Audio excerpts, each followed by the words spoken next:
ప్రియులరా, క్రీస్తు యేసు ఘనమైన నామంలో శుభములు. గత పాఠంలో యోసేపు పానదాయకుడికి భక్ష్యకారుడికి కలలు వివరించాడు. వారు చెర నుండి బయటికి వెళ్ళిపోయారు. తర్వాత 2 ఏళ్ళు గడిచిపోయాయి.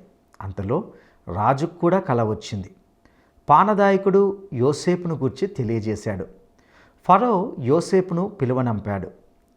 యోసేపు క్షౌరం చేయించుకొని రాజు ఎదుట నిలబడ్డాడు. రాజు తన కలలు యోసేపుకు తెలియజేశాడు. యోసేపు యొక్క మేధస్సు ఎంతటితో చూశాం.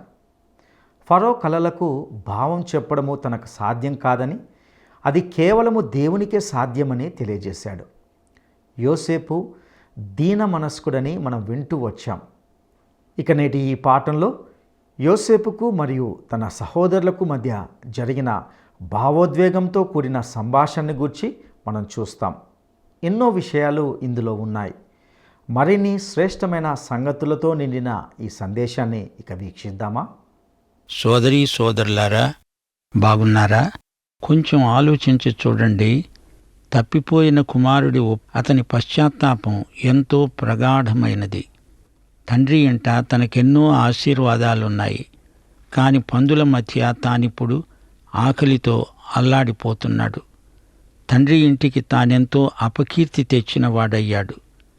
2 కొరింథీ 7:10 దైవ చిత్తానుసారమైన దుఃఖము రక్షణార్థమైన మారుమనస్సును కలుగచేస్తుంది.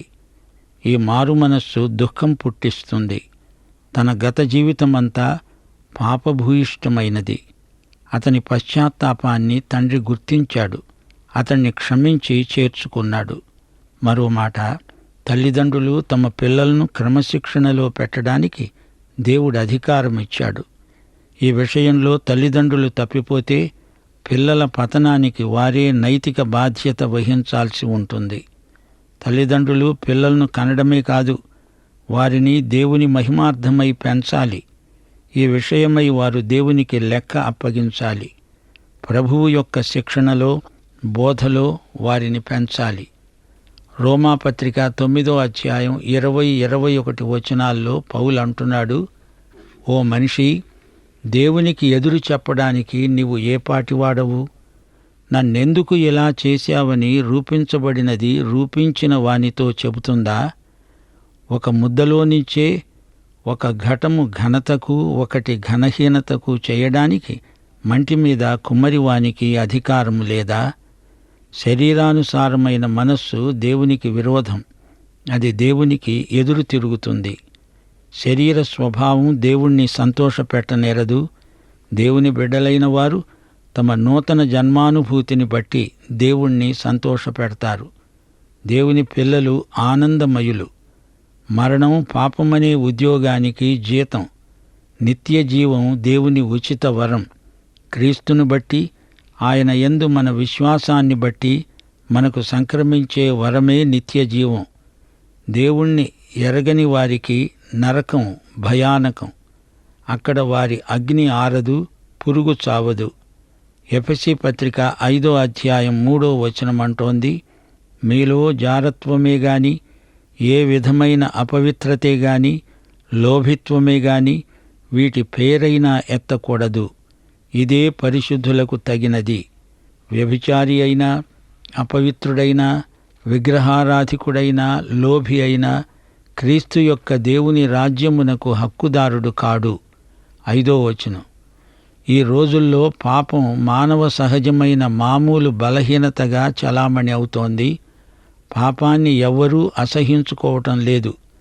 పాపానికి విశేష ప్రచారం లభిస్తోంది. పాపం చేసిన వాడు సిగ్గుపడటం లేదు. పైగా తన పదవిని బట్టి ప్రజలలో సన్మానించబడుతూనే ఉన్నాడు. ఒక చెంప పాపం చేస్తూనే ధర్మపన్నాలు వల్లించే వారి సంఖ్య రాను రాను ఎక్కువైపోతోంది. పాపాన్ని రక్తం కారేటంతగా ఎదిరించాలని వాక్యం హెచ్చరిస్తోంది. దానికి దేవుని కృప ఎంతైనా కావాలి. తండ్రి అయిన దేవునికి కుమారులైన వారు దేవుని బిడ్డలు.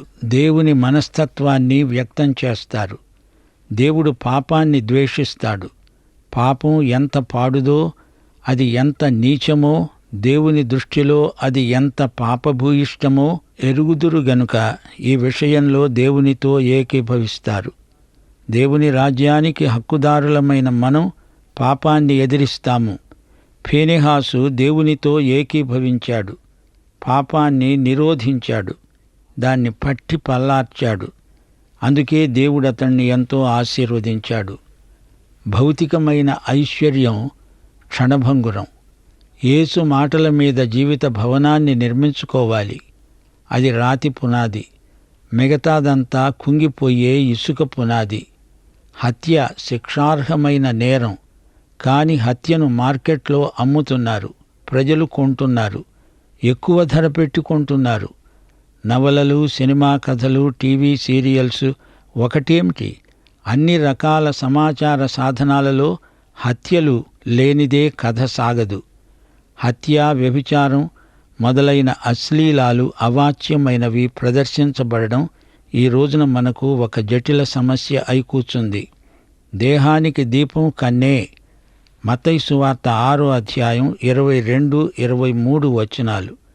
నీ కన్ను తేటగా ఉండిన ఎడల నీ దేహమంతా వెలుగుమయం. నీ కన్ను చెడినదైతే నీ దేహమంతా చీకటిమయం. నీలో ఉన్న వెలుగు చీకటైతే ఆ చీకటి ఎంతో గొప్పది. హత్య క్రియగా ఎంత తీవ్రమైనదో తలంపులలో అంతగా అంతకు మించి తీవ్రమైనది. చెడుగు చేసేవాడు చెడుగును తలంచి తీరతాడు. సోదరీ సోదరులారా, ప్రియ శ్రోతలారా, క్రైస్తవ సందేశంలో క్రీస్తుకు ప్రథమ స్థానం, కేంద్ర స్థానం ఇవ్వాలి. 1 కొరింథీ 1వ అధ్యాయం 24వ వచనం, యూదులకేమి గ్రీసు దేశస్థులకేమి పిలువబడిన వారికి క్రీస్తు దేవుని శక్తి, దేవుని జ్ఞానము. యేసుక్రీస్తే మన విశ్వాసమునకు కర్త, దానిని కొనసాగించేవాడు. దావీదు, మోషే, అబ్రహాము వీరెవరూ కాదు, యేసే మన పునాది. 1 కొరింథీ 3వ అధ్యాయం 11వ వచనం, వేయబడినది తప్ప మరొక పునాది ఎవరూ వేయనేరరు, ఈ పునాది యేసుక్రీస్తే. పౌలు యూదులను హెచ్చరిస్తూ అన్నాడు, 2 కొరింథీ 11వ అధ్యాయం 3వ వచనం, సర్పము తన కుయుక్తి చేత హవ్వను మోసపరచినట్లు మీ మనస్సులు చెరుపబడి క్రీస్తు ఎడల ఉన్న సరళత నుండి, పవిత్రత నుండి ఎట్లయినా చెరుపబడి తొలగిపోతాయేమో అని భయపడుతున్నాను.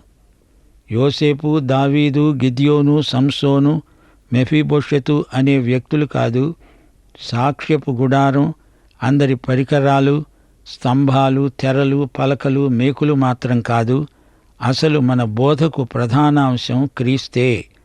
పాత నిబంధన గాని కొత్త నిబంధన గాని యేసుక్రీస్తును ఎలా బయలుపరుస్తాయో చూపేదే క్రైస్తవ బోధ. సరే రండి, ఈరోజు మన పాఠం ఆదికాండం 42వ అధ్యాయం 21వ వచనం నుండి 43వ అధ్యాయం 14వ వచనం వరకు జాగ్రత్తగా వినండి. యోసేపు సోదరులు అనుకున్నారు, నిశ్చయముగా మన సహోదరుని ఎడల మనము చేసిన అపరాధమునకు శిక్ష పొందుతున్నాము. అతడు మనలను బ్రతిమాలుకొన్నప్పుడు మనము అతని వేదన చూచి కూడా వినలేదు. అందువలన ఈ వేదన మనకు వచ్చింది.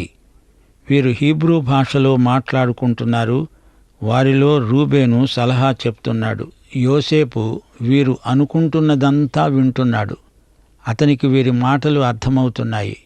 కాని యోసేపు ఈజిప్టు భాషలోనే మాట్లాడతాడు. ఆ మాటలను దుబాసి తిరిగి హీబ్రూ భాషలో వీరికి చెప్తాడు. యోసేపు తానొక ఈజిప్టు దేశీయునిలాగా నటిస్తున్నాడు. అతని సోదరులు తమలో తాము మాట్లాడుకుంటూ బాధపడుతున్నారు. రూబేన్ అంటున్నాడు, ఈ చిన్నవాని ఎడల పాపము చేయకూడదని నేను మీతో చెప్పలేదా? అయినా మీరు వినలేదు. గనుక అతని రక్తాపరాధం మన మీద మోపబడుతున్నది. వారు గ్రహించారు, తాము చేసిన పాపమే తమను శిక్షిస్తున్నది. దేవుడు వారిని ఈ విధంగా పరాయి దేశంలో అవమానానికి గురి చేస్తున్నాడు. ఇది తమ నేరానికి తగిన శిక్ష అని వారు ఒప్పుకుంటున్నారు. దుబాసి వారి మధ్య ఉన్నాడు గనుక తమ మాటలు యోసేపు గ్రహించాడని వారు తెలుసుకొనలేదు. యోసేపు వారి వద్ద నుండి అవతలికి పోయి ఏడ్చి తిరిగి వారి వద్దకు వచ్చి వారితో మాట్లాడి వారిలో షిమ్యోనును పట్టుకొని వారు చూస్తూ ఉండగా అతణ్ణి బంధించాడు. వారు అనుకుంటున్నారు, యోసేపునకు మనము తలపెట్టిన కీడు మన మీదికే వచ్చింది. వారిలో వారికి పశ్చాత్తాపం కలుగుతున్నది. వీరు మాట్లాడే ప్రతి మాట యోసేపు జాగ్రత్తగా వింటున్నాడు. యోసేపు హృదయం చాలా మెత్తబడింది. వారి పట్ల సానుభూతితో నిండిపోయాడు. వారి దగ్గరికి వెళ్ళి కావిలించుకొని ముద్దు పెట్టుకుందామని ఉద్రేకపడ్డాడు, కానీ అలా చెయ్యలేకపోయాడు.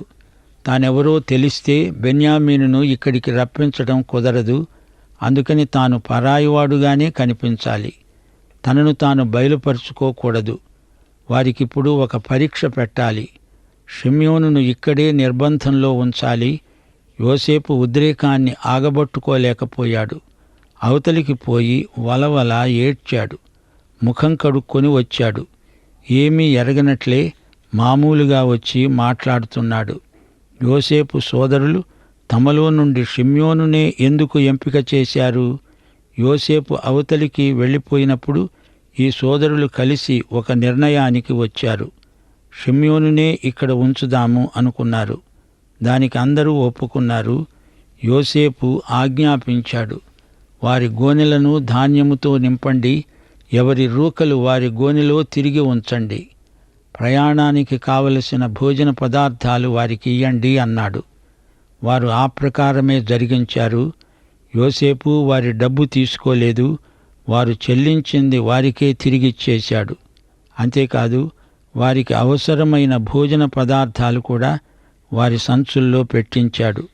వారు తాము కొన్న ధాన్యాన్ని తమ గాడిదల మీద ఎక్కించుకొని అక్కడి నుండి వెళ్ళిపోయారు. అయితే వారు దిగిన చోట వారిలో ఒకడు తన గాడిదకు మేత పెడదామని తన గోనె విప్పాడు. అందులో అతని రూకలు కనపడ్డాయి. అవి అతని గోనె సంచి మూతిలో ఉన్నాయి. అప్పుడు అతడు అన్నాడు, సహోదరులారా, నా రూకలు తిరిగి ఇచ్చివేశారు. ఇవిగో నా గోనె సంచిలో నా రూకలున్నాయి. అంతట వారు గుండె చెదరిపోయిన వారై భయంతో ఒకనితో ఒకడు చెప్పుకొన్నారు, ఇదేమిటి? దేవుడు మనకు ఈ విధంగా ఎందుకు చేశాడు? వారు గ్రహించారు, ఇది దేవుని తీర్పు. తాము కట్టిన డబ్బు వాపసు చేశారు. అలా జరిగితే ఎవరైనా సంతోషిస్తారు గాని వీరు భయపడుతున్నారు. నీవు అంగడికి వెళ్ళావనుకో, అక్కడ కొన్ని సరుకులు కొని సంచిలో వేసుకున్నావు. ఇంటికి వచ్చి సంచి విప్పి చూస్తే అందులో నీవు చెల్లించిన డబ్బంతా పెట్టి ఉంది. అప్పుడు నీకేమనిపిస్తుంది? భయమనిపిస్తుందా? గజగజ వణికిపోతావా? అంగడి యజమాని నీకిది బహుమానంగా ఇష్టపూర్వకంగా ఇచ్చాడని తెలుసుకుని సంతోషిస్తావు గదా. కాని యోసేపు సోదరులకు అలా అనిపించటం లేదు. ఈజిప్టు పరిపాలకుడు తమను వేధించడానికి ఇలా చేశాడని వారికి భయమేసింది. వారు ఎటూ పాలుపోక నిశ్చేష్టులయ్యారు, కంగారు పడిపోతున్నారు. తిరిగి ఈజిప్టుకు వెళ్ళిపోతే ఎలా ఉంటుంది? లేదా ముందుకు సాగిపోతే ఏమవుతుంది? ముందు చూస్తే నుయ్యి, వెనక్కు చూస్తే గొయ్యి. ఇప్పుడు తాము దొంగలవుతారు. ఎటుపోయినా ప్రమాదమే. ఇదంతా ఎందుకు? ముందు కనానుకు వెళ్ళిపోదాము. ఈసారి వచ్చినప్పుడు ఈ డబ్బులు తిరిగి చెల్లిద్దాము అనుకున్నారు. వారు కనాను దేశమందున్న తమ తండ్రి అయిన యాకోబు వద్దకు వచ్చి తమకు సంభవించినది యావత్తూ అతనికి తెలియచేశారు. ఆ దేశానికి ప్రభువు మాతో కఠినంగా మాట్లాడాడు. మేము ఆ దేశాన్ని వేగు చూడడానికి వచ్చాము అనుకున్నాడు. మేము ఆయనకు చెప్పుకున్నాము, అయ్యా, మేము యథార్థపరులము, వేగుల వారము కాము, 12 సహోదరులము, ఒకే తండ్రి కుమారులము. మాలో ఒకడు లేడు, మా తమ్ముడు నేడు కనాను దేశమందు మా తండ్రి వద్ద ఉన్నాడు. ఆ దేశ ప్రభువు మమ్మల్ని చూచి, మీరు యథార్థపరులని నాకు రుజువు చూపాలి. మీ సహోదరుల్లో ఒకణ్ణి నా వద్ద విడిచిపెట్టి మీ కుటుంబాలకు వచ్చిన కరువు తీరేటట్లు ధాన్యం తీసుకొని పోండి. నా వద్దకు ఆ చిన్నవాణ్ణి తీసుకురండి. అప్పుడు మీరు యథార్థపరులని, వేగులవారు కారని నేను తెలుసుకొని మీ సహోదరుణ్ణి మీకు అప్పగిస్తాను. అప్పుడు మీరు ఈ దేశంలో వ్యాపారం చేసుకోవచ్చు. వీరు షిమ్యోనును ఈజిప్టులోనే జామీనుగా పెట్టి వచ్చారు. ఈ సంగతి కూడా తండ్రికి చెప్పుకున్నారు. అప్పుడేం జరిగింది? అందరూ తమ తమ గోనె సంచులను కుమ్మరించారు. ఎవరి రూకల మూట వారి గోనె సంచిలోనే ఉన్నది. వారు వారి తండ్రి ఆ రూకల మూటలు చూచి భయపడ్డారు. తండ్రి యాకోబు అన్నాడు, మీరు నన్ను పుత్రహీనుణ్ణి చేస్తున్నారు. యోసేపు లేడు, షిమ్యోను లేడు, మీరు బెన్యామీనును కూడా తీసుకువెళ్తారు. ఇదంతా నాకు ప్రతికూలంగా జరుగుతున్నది. అందుకు రూబేన్ అన్నాడు, నేనతణ్ణి నీ వద్దకు తీసుకొని రాని పక్షంలో నా 2 కుమారులను నీవు చంపవచ్చు. బెన్యామీనును నా చేతికి అప్పగించు, అతణ్ణి మళ్ళీ తెచ్చి నీకు అప్పగిస్తాను. అయితే తండ్రి అన్నాడు, నా కుమారుణ్ణి మీతో వెళ్ళనీయను. ఇతని అన్న చనిపోయాడు, ఇతడు మాత్రమే మిగిలి ఉన్నాడు. మీరు పోయే మార్గంలో ఇతనికి హాని సంభవిస్తే నెరసిన వెంట్రుకలు గల నన్ను సమాధిలోకి అనగా మృతుల లోకంలోకి దిగిపోయేటట్లు చేసిన వారవుతారు. అయ్యో యాకోబు, నీకు ఎంత బాధ! నిజమే, యాకోబు విశ్వాసం ఇంకా పరిపక్వతను పుంజుకొని ఉండలేదు. అయినా అతడు విశ్వాస పథంలో క్రమేణా ఎదుగుతున్నాడు. అయినా అతడిప్పుడు నిరాశావాది. పరిస్థితులు నాకు ప్రతికూలం అంటూ వాపోతున్నాడు. అతని కుమారుడైన యోసేపైతే ఈ విధంగా మాట్లాడడు. యోసేపు ఆశాజీవి. అతడు రోమా పత్రిక 8వ అధ్యాయం 28వ వచనంలోని సత్యాన్ని అనుభవపూర్వకంగా సాక్ష్యమియ్యగలడు. దేవుణ్ణి ప్రేమించేవారికి అనగా ఆయన సంకల్పము చొప్పున పిలువబడిన వారికి సమస్తము వారి మేలుకే సమకూడి జరుగుతుందని ఎరుగుదుము. యాకోబు తన జీవితంలోని అవసాన కాలాన్ని గురించి బెంబేలు పడిపోతున్నాడు, ఏడుస్తున్నాడు. ఫిలిప్పీ పత్రిక 1వ అధ్యాయం 6వ వచనం అనుభవంలోకి ఇంకా యాకోబు రాలేదు. నాలో ఈ సత్క్రియను ఆరంభించినవాడు యేసుక్రీస్తు దినము వరకు దానిని కొనసాగిస్తాడని రూఢిగా నమ్ముతున్నాను అని యాకోబు చెప్పగలడా? చెప్పలేడు. ఈ మాట యోసేపు చెప్పగలడు.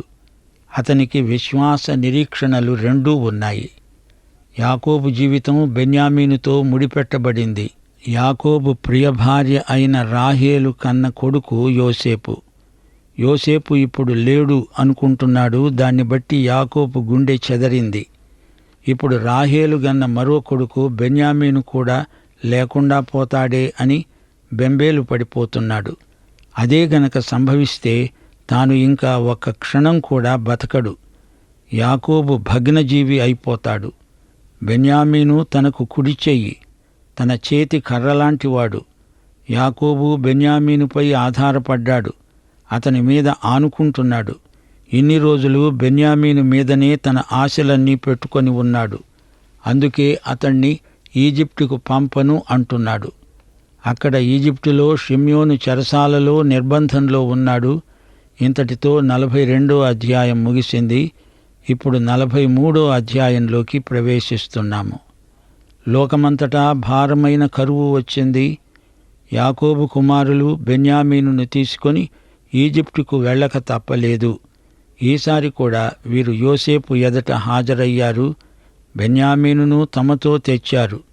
యోసేపు తనను తాను ఇంకా వారికి బయలుపరుచుకొనలేదు.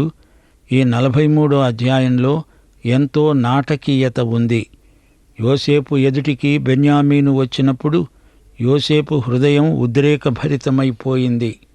కరువు ఉధృతంగా ఉన్నందుచేత వీరు ఒత్తిడిని బట్టి వచ్చారు గాని లేకపోతే రారు.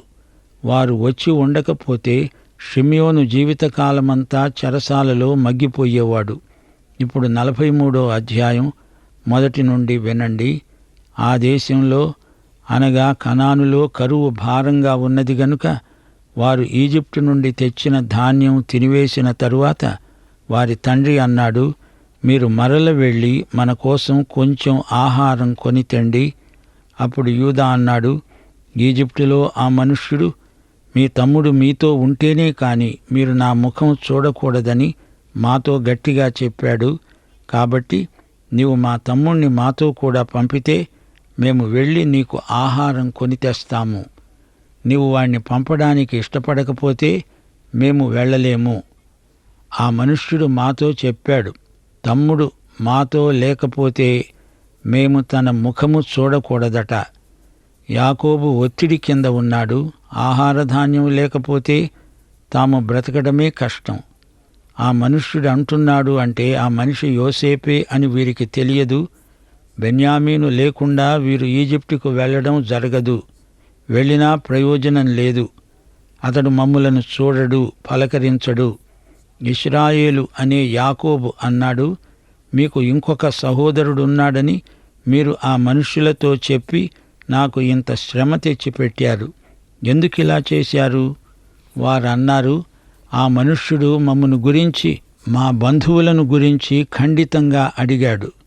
మీ తండ్రి సజీవుడై ఉన్నాడా, మీకు సహోదరుడున్నాడా అని అడిగినప్పుడు ఆ ప్రశ్నలకు తగినట్లు అతనికి వాస్తవం తెలియచెప్పాము. మీ సహోదరుణ్ణి తీసుకురండి అని అతడు చెప్తాడని మాకెలా తెలుస్తుంది? యాకోబు కుమారులు చెప్పిన మాటలు సహేతుకంగానే ఉన్నాయి. ఈజిప్టు అధికారికి ఈ వాస్తవం చెప్పక తప్పలేదు. అతడు గుచ్చిగుచ్చి అడిగాడు. వాస్తవం చెప్పేదాకా అతడు మమ్మలను వదల్లేదు అంటున్నారు. అప్పుడు యూదా బెన్యామీనుకు తాను పూచీ తీసుకుంటానంటున్నాడు. సోదరీ సోదరులారా, మనకు యేసుక్రీస్తు పూటపడిన విమోచకుడు, పూటకాపు. ఈయన యూదాగోత్రము నుండే వచ్చాడు.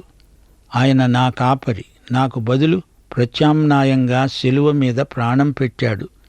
నేను ఆయన ప్రమాణాన్ని అందుకోలేను, కాని ఆయనే క్రిందికి దిగివచ్చి నాకు బదులు నా స్థానంలో నిలిచి నా కోసం బలి అయిపోయాడు.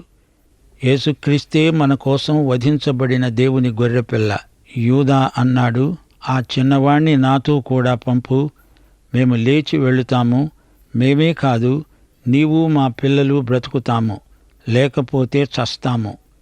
నేను బెన్యామీనును గురించి పూటపడతాను. నీవు అతన్ని గురించి నన్నడగాలి. నేను అతన్ని తిరిగి నీ వద్దకు తీసుకువచ్చి నీ ఎదట నిలవబెడతాను. లేకపోతే ఆ నింద నా మీద ఎల్లప్పుడూ ఉంటుంది. మాకు ఇంత తడవు కాకపోయి ఉంటే ఈ పాటికి రెండోసారి తిరిగి వచ్చి ఉండేవారిమే. యూదా పలికిన ఈ మాట ప్రవచనమై మన పట్ల క్రీస్తునందు నెరవేరింది. సోదరీ సోదరులారా, పాత నిబంధనలో అడుగడుగునా క్రీస్తుకు ముందు గుర్తులు ఎన్నో కనపడుతున్నాయి. అందుకే మేము పునరుద్ఘాటించి చెబుతున్నాము, బైబిలు యేసు పుస్తకం. ఇందులో అడుగడుగునా యేసే కనిపిస్తాడు. ఆయన లేకపోతే ఇది కూడా అన్ని పుస్తకాలలాగే ఒక మామూలు పుస్తకమై ఉండేది. అన్ని మత గ్రంథాలకు బైబిలుకు ఉన్న వ్యత్యాసం ఇదే. బైబిలు మత గ్రంథం కాదు, యేసు గ్రంథం. అప్పుడు తండ్రి అయిన ఇశ్రాయేలు అనగా యాకోబు వారితో అన్నాడు, సరే, మీరు ఇలా చేయండి. ఈ దేశమందు ప్రసిద్ధములైనవి అనగా కొంచెం మస్తకి, కొంచెం తేనె, సుగంధ ద్రవ్యాలు, బోళం, పిస్తాచకాయలు, బాదంకాయలు మీ గోనె సంచుల్లో వేసుకొని ఆ మనుష్యునికి కానుకగా తీసుకొని వెళ్ళండి. గమనించారా? వీరికి కావలసింది ఆహార ధాన్యం, కాని వీరికి తేనె, సుగంధ ద్రవ్యాలు ఉన్నాయి. ఈజిప్టు ప్రభువుకు ఇవన్నీ కానుకగా తీసుకుపోండి అంటున్నాడు. ఈ కానుకలను బట్టి అతనికి మీ పట్ల దయ కలగవచ్చు. ఇది యాకోబు ఆలోచన. రెట్టింపు రూకలు మీరు తీసుకోండి. మీ గోనెల మూతిలో ఉంచబడి తిరిగి వచ్చిన రూకలు కూడా చేత పట్టుకపోయి మళ్లీ ఇచ్చివేయండి. ఒకవేళ అది పొరపాటు అయి ఉంటుంది. మీ తమ్ముణ్ణి తీసుకుని లేచి ఆ మనుష్యుని దగ్గరికి తిరిగి వెళ్ళండి. ఆ మనుష్యుడు మీ ఇతర సహోదరుణ్ణి బెన్యామీనును మీకు అప్పగించేటట్లు సర్వశక్తుడైన దేవుడు ఆ మనుష్యుని ఎదుట మిమ్మును కరుణించునుగాక. నేను పుత్రహీనుణ్ణై ఉండవలసి ఉంటే అలాగే జరుగునుగాక. ఈ విధంగా యాకోబు బెన్యామీనును అతని అన్నలతో ఈజిప్టుకు పంపించాడు. ఇప్పుడు మనం ఆదికాండం 43వ అధ్యాయం 14వ వచనం వరకు వచ్చాము. ఆ తరువాత ఏం జరిగిందో వచ్చే సందేశంలో వినండి. మన ప్రభు అయిన యేసుక్రీస్తు వారి కృప, తండ్రి అయిన దేవుని ప్రేమ, పరిశుద్ధాత్మ యొక్క అన్యోన్య సహవాసము నిత్యత్వము పర్యంతము మనకందరికి తోడై ఉండునుగాక. ఆమేన్. ప్రియులారా, ఇంతవరకు విన్న ఈ సందేశము మిమ్మల్నెంతో దీవించిందని నమ్ముతున్నాం. యోసేపు రాజు ఎదుటికి వచ్చి అతని స్వప్న భావాలను రాజుకు తెలియజేశాడు. ప్రపంచవ్యాప్తంగా ఎంతో గొప్ప కరువు సంభవించింది. యోసేపు సలహాలతో ఫరో యోసేపునే సమృద్ధి మరియు కరువు అంతటిపై పర్యవేక్షకునిగా ఐగుప్తు దేశానికి ప్రధానిగా నియమించాడు. జ్ఞానయుక్తమైన యోసేపు సలహాలు నేటి ప్రపంచానికి కూడా ఉపయోగపడుతున్నాయి. 7 సంవత్సరాల భయంకర క్షామము ఎదుర్కోవడానికి యోసేపు ఫరోకు మార్గదర్శి అయ్యాడు. పోతీఫరు ఇంటిలో తన పరిచర్య దినాల్లో యోసేపు శ్రమలకు గురయ్యాడు. ఇప్పుడు రాజముద్రికతో ఐగుప్తుకు యోసేపు అధికారి అయ్యాడు. యోసేపు విశ్వసనీయత, నమ్మకత్వం కలిగిన వాడుగా ఉంటున్నాడు. యోసేపునకు దేవుడు తోడై ఉన్నాడు. దేవుని హస్తం యోసేపునకు తోడై ఉంది. రాజుకు యోసేపు నమ్మకమైన వాడుగా ఉన్నాడు. యోసేపు యొక్క జీవితం యేసుక్రీస్తుకు ఎంతో సామీప్యతను తెలియజేస్తున్నాయి. తన సహోదరులు ఎంతో క్రూరులైనప్పటికీ వారి ఎడల ప్రతీకారం తీసుకోవాలని యోసేపు ఎన్నడూ అనుకోలేదు. పైగా వారికి మేలు చేయాలని భావించాడు. ఈ సందేశం మీకెంతో ఆదరణ కలిగించిందని నమ్ముతున్నాం. దేవుడు మిమ్మును మీ కుటుంబాలను దీవించునుగాక. దైవాశీస్సులు.